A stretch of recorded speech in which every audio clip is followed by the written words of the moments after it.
Hello everyone. In this video, we're going to talk about 4 key mistakes that senior health experts say can quietly chip away at your strength, mobility, and independence. These are simple things, but they have a big impact. And once you know what they are, you can start making small changes that'll help you feel better, move easier, and live with more confidence. So let's get into the first one, because it's something a lot of folks don't even realize they're doing or not doing. One of the biggest mistakes after 60 is becoming too cautious with movement. Now, don't get me wrong, being careful is smart. No one wants to take a fall.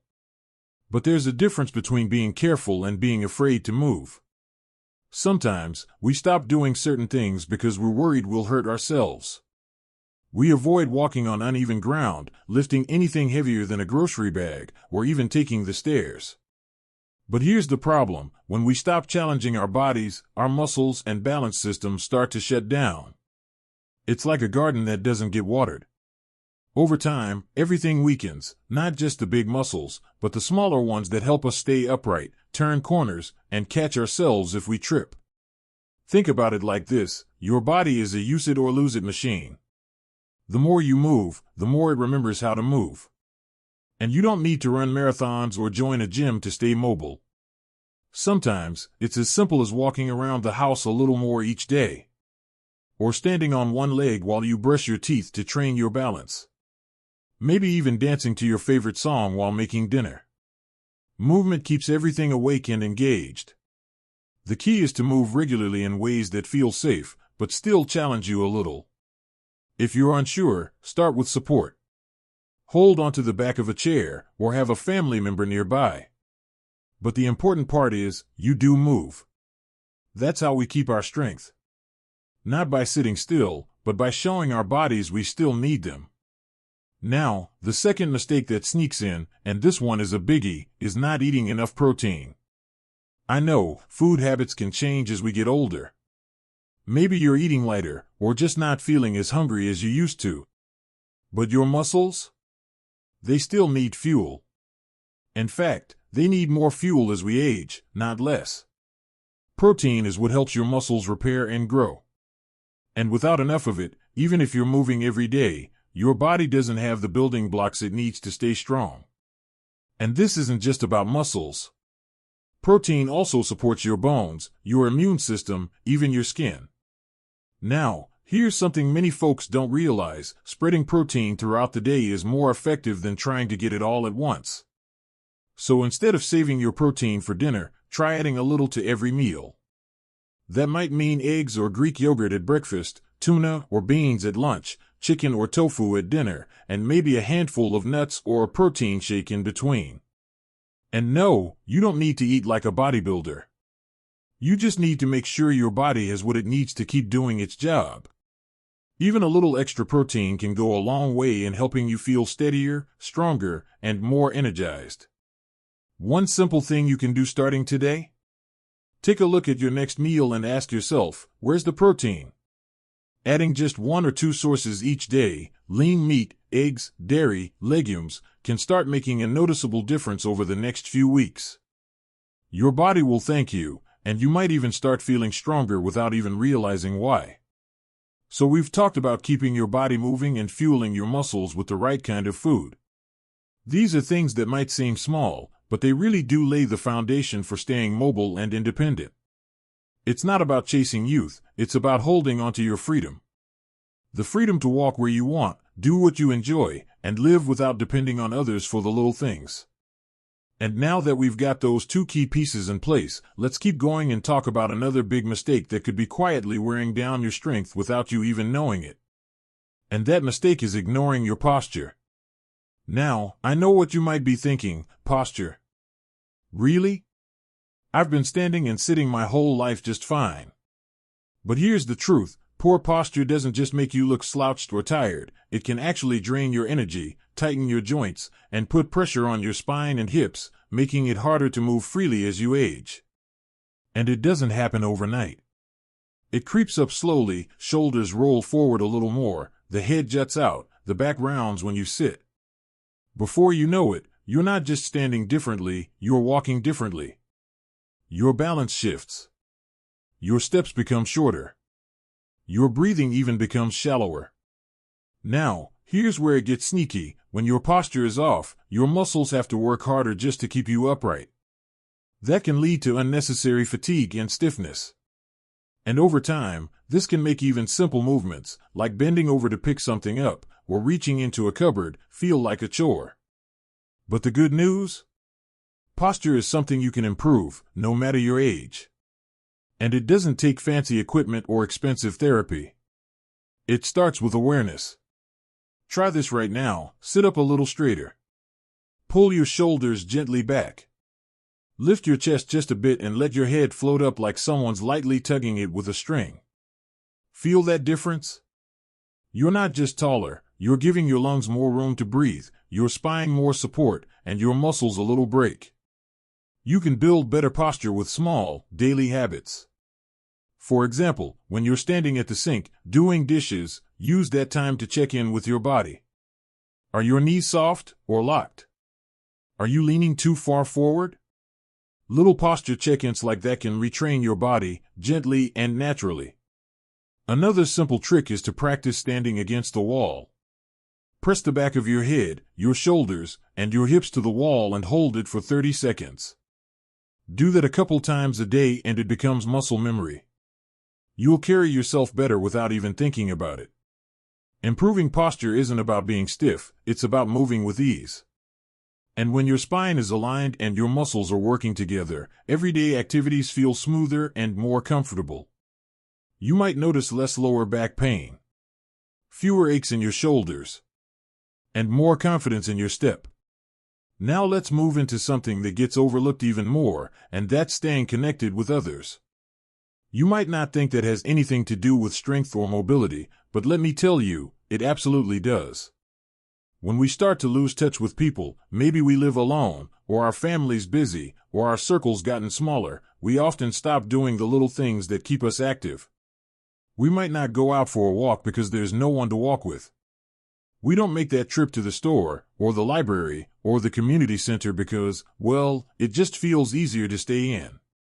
But social connection is more than just a nice bonus, it actually impacts your health.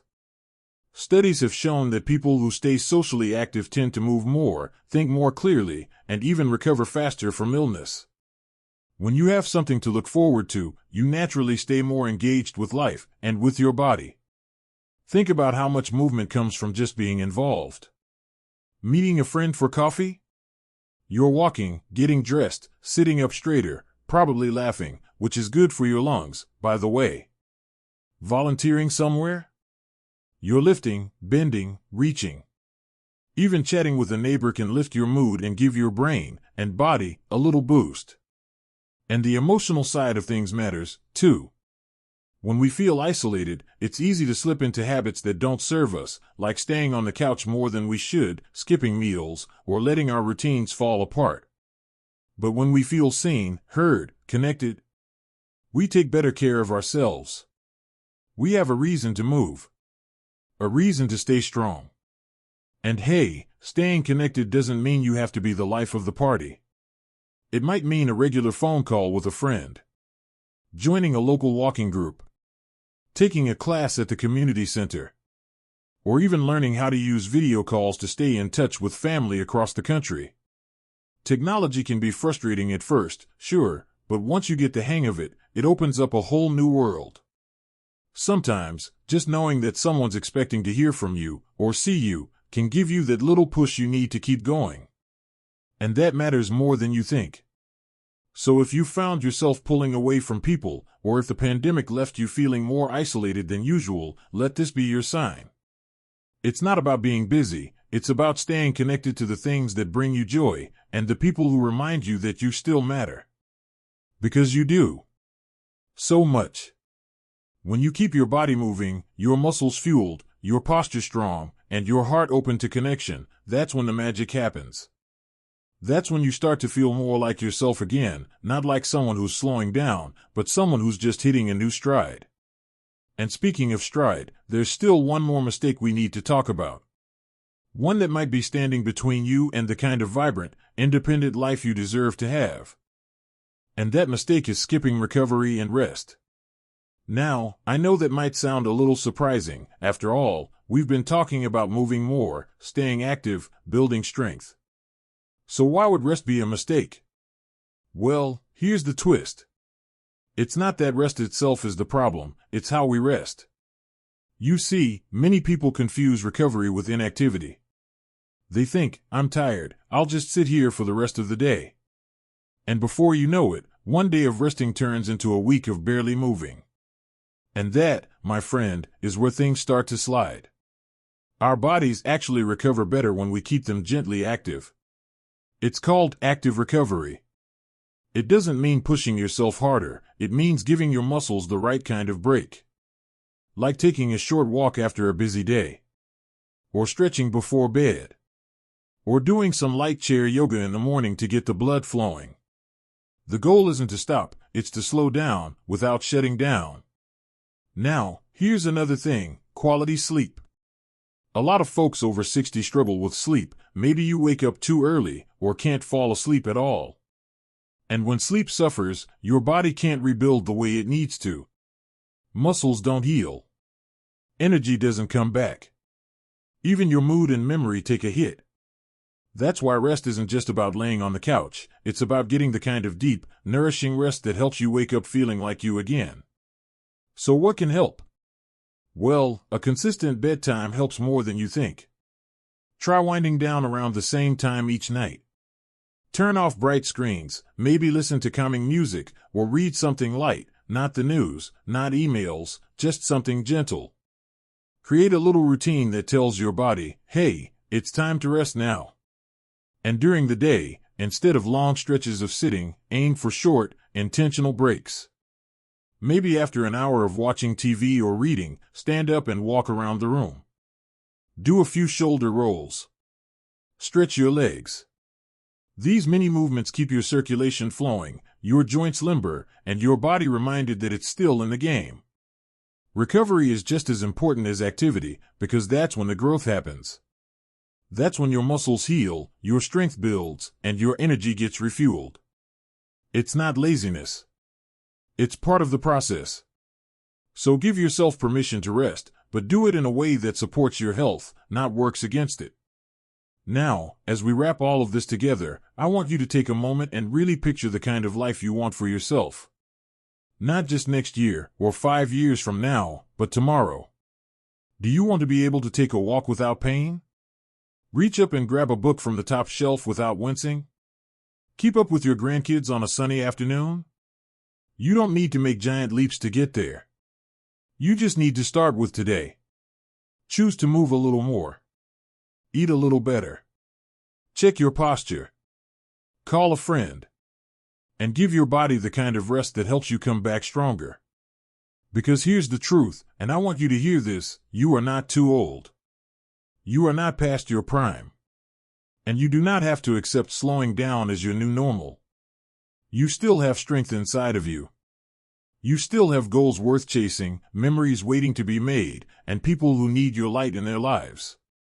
The best gift you can give yourself, and the people who love you, is a body that supports your joy. One that lets you live, not just exist. So whether you're just starting to think about these changes, or you've been working on your health for a while, keep going. You're doing better than you think. Every step counts, every choice matters, and it's never, ever too late to turn things around. And hey, if this video gave you even one helpful idea, one little spark to keep moving forward, then it's done its job. But don't keep it to yourself. Share it with a friend, leave a comment about what you've tried, or tell us what's helped you stay strong over the years. You never know who you might inspire. Oh, and don't forget to hit that like button if this resonated with you. And subscribe to the channel for more uplifting, practical advice just like this. We're building a little community here, a space where aging doesn't mean giving up, it means growing into something even better. Here's to strength, freedom, and joy at every age. You've got this. And we're right here with you.